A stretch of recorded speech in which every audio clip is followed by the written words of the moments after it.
running a little tight on schedule, so I'm gonna try to make our transition relatively quick. If I could ask our panelists for this next session to go ahead and join me on stage. Just to recap, I think where we've been today, you have learned that mass timber equals speed to completion, equals market differentiation, and it equals sustainability.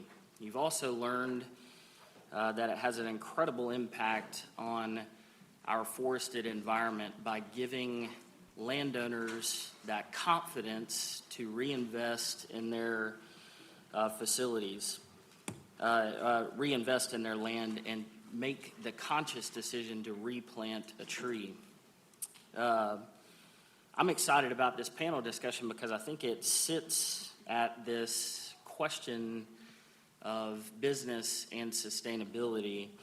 As we look at the future of Atlanta, I'm excited to be joined here on stage by a few of our leaders who are thinking daily about the future of Atlanta, not only for the built environment, but all the resources that we need as Atlanta continues to grow and change.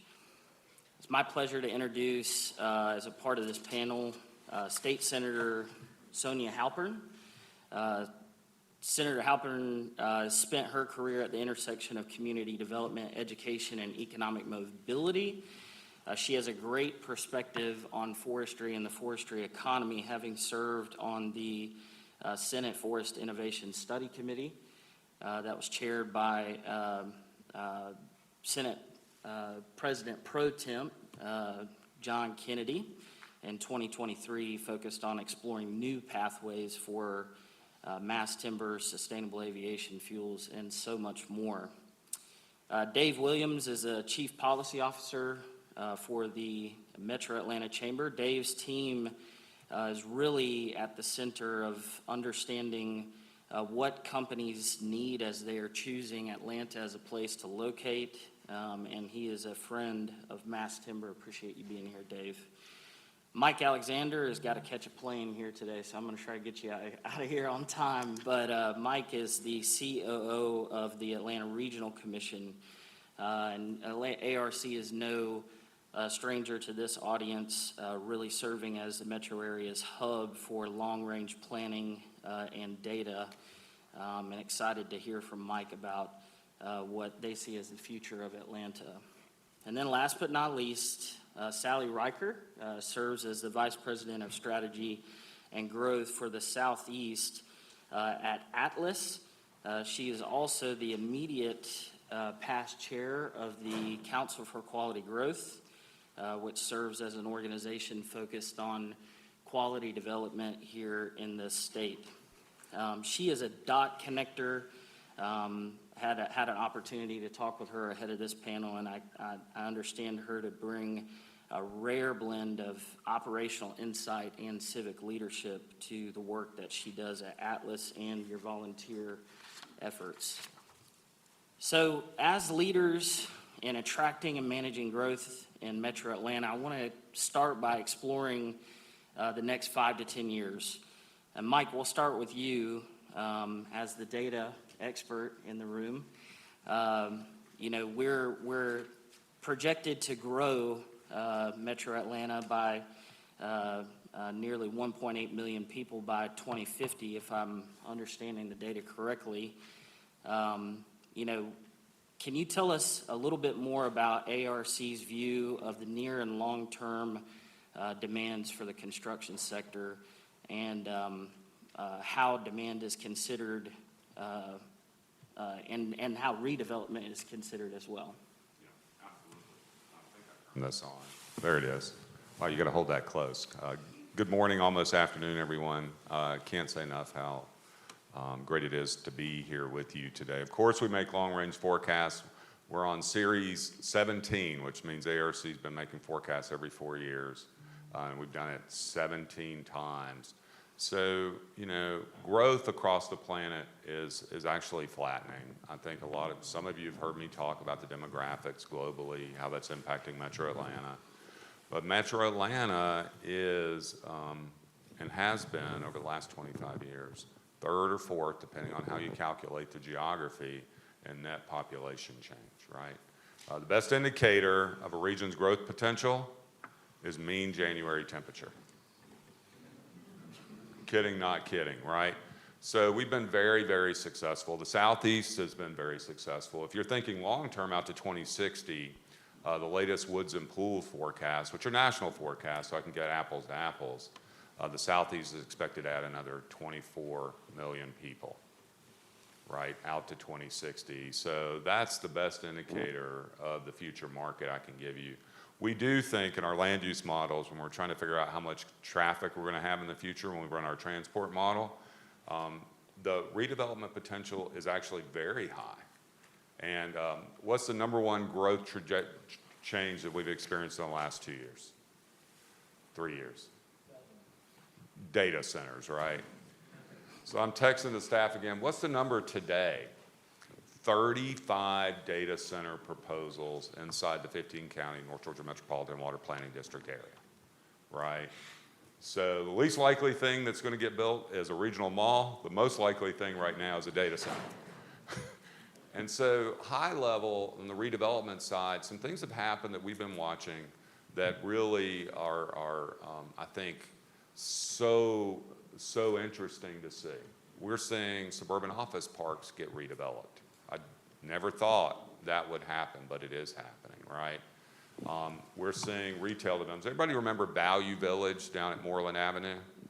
We used to have that as a picture of like bad retail development getting redeveloped. So the opportunity for that, given these changes, is going to be strong for Metro Atlanta and most other metros, and I think that's going to be a great fit when you're thinking about things like senior housing projects. You know, you saw pictures of workforce housing projects. You know, some of the most aggressive developers in the nation now are small cities, right? I was touring Huntsville, Alabama's new city hall yesterday. So that civic potential, I see that again and again and again. So with long-term strong population growth, especially in the Southeast, and the potential for a lot of redevelopment in critical areas, especially in the core, I think the opportunities are really great. Thank you, Mike. Dave, once again, you guys are representing companies who are expanding or relocating here to the city. You know, what are some of the things that you're hearing from your members about the things that they care about the physical environment they occupy?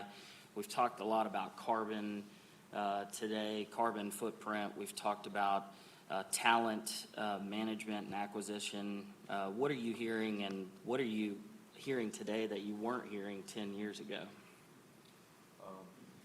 Well, thank you. I appreciate being here. Can everybody hear me okay? Thank you. That's a really good question. I think as we reflect back on where we were 10 years ago and where we are now, you know, talent attraction is certainly one of the biggest parts of a competitive advantage that any region can have, and Atlanta certainly, Metro Atlanta and Georgia certainly have that. So I think all the things that we've seen today, it's really exciting. Mass timber certainly has a lot of appeal when companies are realizing that they're going to need to compete for talent.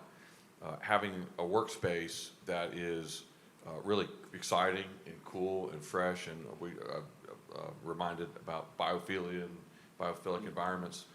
I've been to the 619 building a couple of times, a few times, once under construction, and then once or twice since then. And it's an amazing space. You get excited about going there.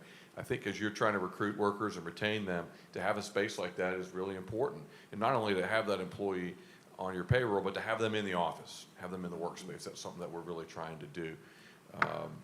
As far as the buildings itself, I mean, it's a differentiator, and I think that difference can be really, really positive. I think it tells a good story for Georgia. You know, we grow that feedstock here. I was actually born in Alabama. Sorry. So, well, I like Alabama, but I would rather keep those jobs. You know, we're going to produce these materials. I'd rather produce those in Georgia. So we grow the feedstock in Georgia. Let's produce it in Georgia and then construct it in Georgia. And I think there's a competitive advantage there. But I think it's exciting. from an ESG standpoint, that varies. Some companies, that's a priority that some companies place a high value on, and others maybe not quite so much. But Atlanta is definitely, we have that reputation as being when you fly in, I've had a chance to fly in twice this week, and I'm flying out again on Sunday. It's just amazing. I always have my window shade up because I want to look out the window and see what an amazing city and region and state that we live in. So hope that kind of answers a little bit. Thank you, Dave. Senator Halpern, you have invested a lot of time as a legislator in learning about forestry, but you have some personal stake, I think, in the forestry industry, and through your time on the Senate Forest Innovation Study Committee, what were some of the most interesting things that you learned, and how can we leverage really mass timber as a solution for some of the things that we're talking about today? So is this on? Yes. So we did the study committee in 2023, and imagine being the only urban legislator on that study committee. So I was sitting next to the chair of natural resources, the chair of ag, the majority leader, and me. And I think the interesting thing about that is being from Atlanta and being an Atlanta legislator, I recognized very quickly how important it is for us to connect the dots between what is happening in our more rural areas with our urban areas. And if I think about Atlanta, right, we've always been a city that builds, starting with the railroads and then the runways and our Hartsfield-Jackson Airport, and then the Beltline. Somebody mentioned that earlier, but the rise of the Beltline. And the question becomes not just how do we build next, right, but also who do we bring along as we're doing that. And so for me, I am the granddaughter of my grandfather, worked at a paper mill in Louisiana, and in Bogalusa, Louisiana. And so what I know is not just economic impact of the industry, but more personally for my family, what it means in terms of livelihood for working families. And so that's a perspective that I brought to the work. And ultimately, I think what we learned is that there's a huge opportunity for us here in Georgia to take this really renewable, scalable asset that we have that really is underutilized in a way. We have this great asset, and we are not using it to our full potential. And so for us, the question is, what are the things that we need to do to make sure that everybody knows about the innovation that is happening in forestry, which was, in fact, the name of the study committee, because that is what we were really wanting to focus on. And biofuels being one, but mass timber being another, and really connecting those dots. I think if we do this well, that we really can create that that economic continuity from our sawmill operators to the truck drivers to the construction workers, whether they are apprentices or not, to design and developers, and everybody can participate in that economic ecosystem. And it better connects both what is happening in our urban areas and like our rural with our urban, and it really feeds each other. It is, I think, the story of a sustainable Georgia, in fact. Thank you for that, and I appreciate your passion for people within that story and the impacts that not only a growing economy has, but the forestry community can have on those individuals across the supply chain and beyond the supply chain. And look forward to seeing the work of the Innovation Study Committee come to bear. I know we got hit in the mouth by a hurricane that kind of took our focus this past legislative session, but appreciate all your support on that as well. Sally, I passed an Atlas truck on the way in this morning, getting on I-20 from Covington. You all have an incredible amount of scale that you operate at across the region. And you're also, as I mentioned, involved with the Council for Quality Growth and really think about growth, development, sustainability in your work. I'm curious from your perspective, what do you, just above and beyond mass timber, when you think about sustainability first development, what do you think it takes for us to scale that approach more generally in the region?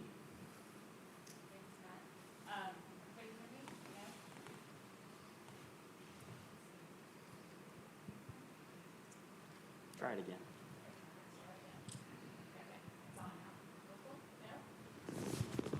Okay. Oh, there we go. Okay. All right. Well, I think what I'm going to say here, I think is points that you all have heard all throughout the morning. But I've been fortunate enough in my career to wear many different hats. One being a business owner for 21 years of a civil engineering firm. Wearing that hat gave me a great perspective on what it takes to retain and recruit talent in the metro Atlanta area. Another hat that I've been fortunate enough to wear is the chair hat for Council for Quality Growth and being involved with such a great organization for the last 20 years. And another hat that I've been wearing for a long time is also my ULI hat. Is anybody a member of ULI in here? Okay, great. Okay, so a lot of these conversations that I think that you're hearing today are things that you probably hear at ULI, Council for Quality Growth, and probably throughout your normal work life. But I would say one is the speed. You know, you heard Mike talking about growth. I think that will be a big factor in how we deliver projects. The speed in which these can be constructed is absolutely remarkable. My sister's an architect in New York, and she lives in Brooklyn. They changed their code in 2022, and she lives right next door to one of the first built buildings. I think I wrote it down. It's like Frame 121. Has anybody seen it yet? Oh, Laura's shaking her head. So she actually walked by it on her way to work, and she just said the speed at which it was delivered was absolutely remarkable. You know, her being an architect working on these projects day in and day out, it was just so incredible for her to watch. And so for New York City to be able to, which has some of the strictest zoning codes in the country, to be able to deliver this project is amazing. But I do think speed will be an important factor moving forward. The other one that I feel like we always talk about is what is that competitive advantage? And I think, you know, that has been discussed here a lot, but throughout conversations at ULI, council, you know, we talk about developments, what is going to retain and attract, and also the conversation of wellness. Wellness has been something, I asked Mike today, did he, you know, bike here, and he can't because he's going to the airport. But usually Mike, we showed up at a black tie event the other day, and Mike biked to the black tie event. So It was an electric bike. Well, wellness is such a large factor when you're wearing that employer hat about your employees and you truly care about their health and well-being.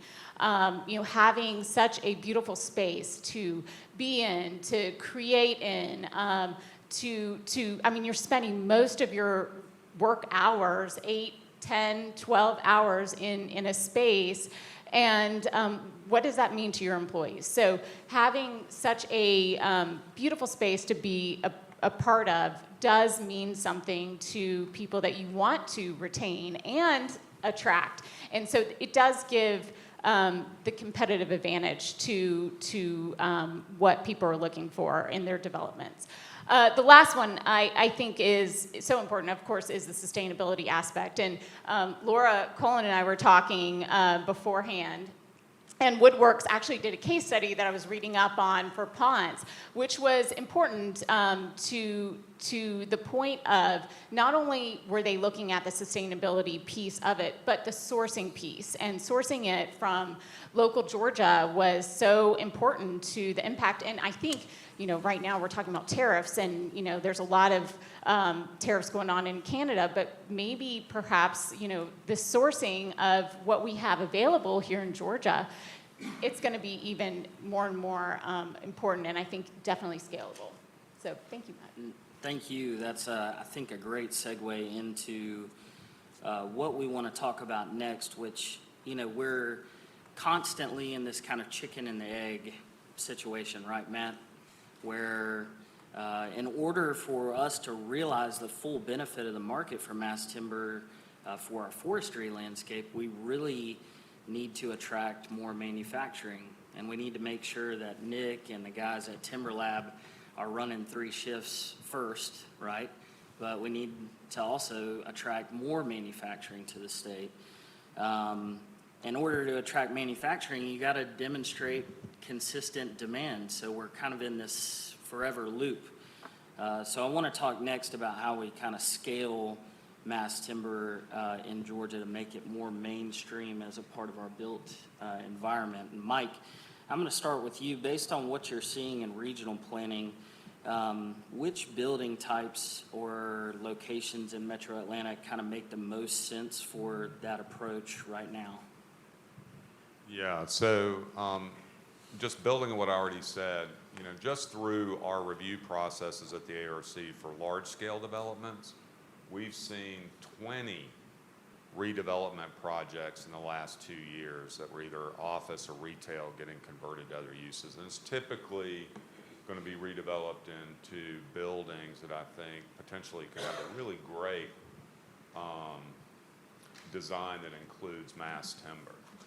And so, given that and the way that scales for Metro Atlanta compared to most other places, that's an incredible economic opportunity, right? And so I'm over the moon about this. All the stuff that's got said about it, especially that a lot of this timber could be locally sourced, is so critical. We have so much biomass in this state, right? And so all the goodness with respect to that, and I love what you said about manufacturing, right? At the ARC, we are behind the scenes thinking about the economics, and I love manufacturing, right? I love the real economic benefits of that it's over in Greenville is okay, because I grew up in Anderson, South Carolina. So it's close, but that vertical integration matters a lot. And the final thing I want to say, and I'm going to have to jet, my lift is going to stay here till 11:55.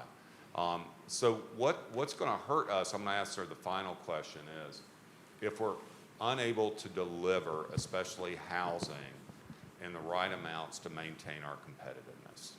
The number one issue, if you ask our residents now, facing Metro Atlanta is housing affordability.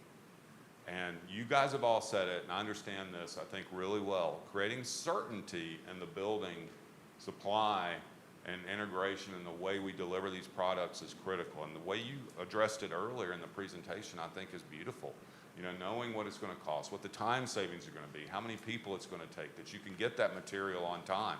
I've listened to a lot of people and had some horrible moments when they're trying to order steel, right? And how complicated that can be to get enough steel at the right location. I remember Mercedes-Benz had 60-something steel mills that provided steel to build that wonderful stadium.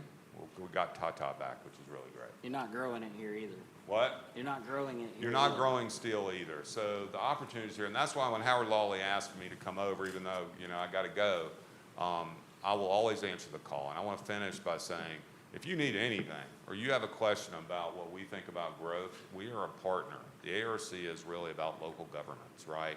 So we want to do anything we can. You can't feel my competitiveness. We need to do this well to make sure Metro Atlanta can grow as much as possible. Thank you, Mike. Thanks. And please feel free to I apologize, guys. It's one of to those get out. things. And thank you for your leadership across the U.S. South as well as you travel. Please be safe. Dave, we'll come back to you. Is there a world in which Metro Atlanta can actually pitch mass timber as a part of its competitive advantage? You talked a little bit about it being the city in the forest. It's apparent when you fly from Dallas or Lexington or other parts of the state or the U.S. That back here that it is the city surrounded by a forest and it is a working forest. What are the levers that we can pull to encourage that type of development here in the future? Thanks, that's a good question. I think we're getting there. There's more progress to be made. Certainly, you've heard a number of themes today, which I'll just touch on very briefly. Sally mentioned this, the speed. I learned even more about how quickly you can construct buildings using this product. And I think that's maybe not as widely known. So certainly as there are more examples, not only in Atlanta, but in other places, but that can inform that. And that's what we hear when we're recruiting companies, is how quick can we be up and running? How quick can we be operating? And the more time, the more weeks, the more months that can be shaved off that, the stronger of a possibility that we're going to land those companies. Cost parity in the long term, I think, is something that companies are going to vary in how much they value that, but certainly that cost parity. The physical environment, I mean, again, the physical environment is so compelling. That's an advantage as well, particularly as we're building these buildings. The lack of skilled workers that seems to be growing are all going to be important factors. But it's something that we definitely want to pitch. And Mike, Mike's gone now, but I'll just echo what he said about Atlanta and Georgia have such a strong, we're such a strong source for this product that we ought to play to our strength. Thank you for that. I think we're going to take a little bit of our margin here and talk, Sally, a little bit about, from your perspective, who are really the priorities as we consider the construction and development community to ensure that we get the scale. So, quick little story. When I first joined my old firm, they gave me this initiative to sell laser in a box. Have any of you seen the laser scanner out there? Well, survey industry is one of the oldest industries on the planet. And, back in the day, I had to listen. I had two of my bosses at the time were adjunct professors at Georgia Tech. So they told me everything about survey that you would want to know, including the ball and chain and just everything. So when they gave me this new technology to basically sell to our clients, I was like, oh my gosh, how am I going to sell laser in a box when everybody's used to this old-fashioned way of doing it? And so the best way that I learned was to actually do, demonstrations. And I'm saying that to say, it took a long time because I had to learn the hard way. The flyer wasn't really doing the trick. But the more that we talk about this new product, new technology, the more that we can show people and demonstrate, like Atlas, my new firm actually worked on Candida as well as Brookhaven City Hall. And so the more that we can bring people to these spaces and show them how beautiful they are and the functionality of them and explain and demonstrate the benefits, I think that's going to be the best teacher, because when I got out there on the road and I started showing people, bringing this huge box with me and showing them, hey, look at all this data points that this scanner can pick up, and let me do a real-time measurement for you. It made the world a difference. As a matter of fact, I was working with GDOT. I showed it to them on a Friday, and they called me on Sunday and said, hey, can you get out on the interstate? We had a really bad accident, and bring your box with you. And I was like, absolutely, I'm there. So showing people and demonstrating is the biggest thing. Now, the two groups I would say is, one, we've got to educate the government on this product and this technology so they become much more familiar with it in general. And the other group, I would say, stakeholder-wise, over the next probably 12 months, continue to talk about it in our circles, the AEC community. We've got to continue these conversations and educating, in our own space every day, because the more that we can talk about it, the more that people hear about it, the more it's going to be widely talked about, widely used, and then, scalable. So those are my two stakeholder groups. Thank you so much. And Troy, I'm trying to think about how we can get a mass timber in a box. Can't get that, but Display, huh? Yeah, there you go. That's right. Senator Halpern, we'll kind of wrap up with you this segment. As you think about your service to the Georgia General Assembly, What do you believe your colleagues need to know and understand to be better positioned to develop policies and to also incentivize growth both on the manufacturing side as well as the demand side? Well, I think a lot of my colleagues in the General Assembly just aren't focused on the issue. So a lot of it for us is education. I mean, I'm looking at my colleagues here, Representative Buckner. I think our biggest job under the Gold Dome really is to connect innovation to implementation and understand where the challenges are so that we can de-risk those things for the private sector so that they can do these things more quickly, right? So if we need to de-risk, then we need to understand where the perception of risk is and make sure that the policies that we are putting out there can help support the industry, whether that is inclusive of education, whether that's inclusive of workforce training. I think right now, while we're in this chicken and egg moment, we can make sure through policy that our technical colleges, that our HBCUs, that all of the kind of educational institutions that already exist are training towards the future, that we're making sure that we are creating the pathways for the reskilling or upskilling of folks who are already in the industry to be able to do this work. In Oregon and Washington, I think they've done, as an example, a good job of pairing policy and early adoption with training. I think sometimes, and we did hear this in the study committee, there is some concern about cost, so it's how can we as a state also help facilitate understanding for fire marshals, right, and insurers, and make sure that those barriers, whether it's code, like you mentioned, that there's nothing in state law that keeps the opportunity and the market from being able to grow, and that we're helping to support that. And I would be remiss if I didn't say, the General Assembly has been very supportive of mass timber to date. And I think there's always more that we can do, but it's great to know that we have champions for not only the built environment, but for our forest and an understanding of that. So real quickly, I want to wrap up with a lightning round, and we'll start with you, Sally. Just one statement that you want everybody here to take home with them about sustainability, the future of Atlanta, et cetera.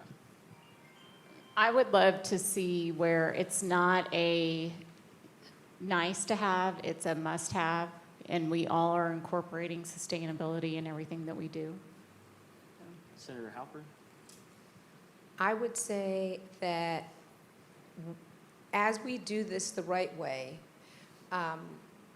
everybody in Georgia, no matter their zip code, no matter the region of the state, will benefit from this work. And the idea that we can be not only the supply chain, but also see it then in our buildings and our structures, I think is really fascinating. I think it's exciting. That is what's thrilling, this idea that not only can we be manufacturing here and not exporting, but having this whole Georgia-grown prosperity is really exciting, and mass timber really does give us the opportunity to do that, and it is scalable and achievable.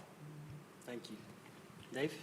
And I'm going to echo what Senator Halpern was just saying. I think employers and prospects and owners want mass timber buildings. They may not know it yet. We have to continue to demonstrate and educate them. Thank you all. If you'll join me in giving me these panelists a round of applause, please.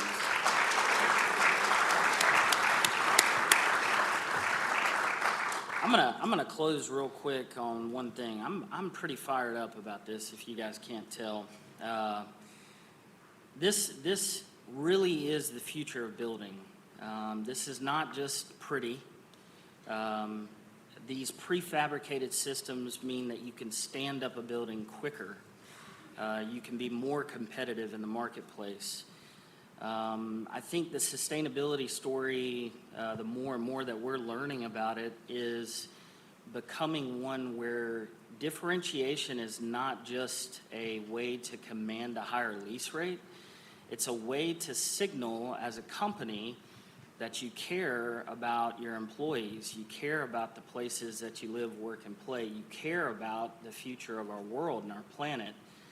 The forestry sector has been there. We will always be there, whether it's bioenergy, whether it's paper, whether it's the products, the over 5,000 products that you need to survive, from makeup to specialty cellulose that's in our medicines and so on and so forth. The next test for mass timber is really to understand if it can be mainstream. And so I look forward to a day where we see industrial facilities, education spaces, health, community wellness spaces built out of mass timber. And we need everybody here to participate in that. So thank you for your time on this panel. And I'm going to turn it over to our President and CEO, Mr. Tim Lourimore, to close us out.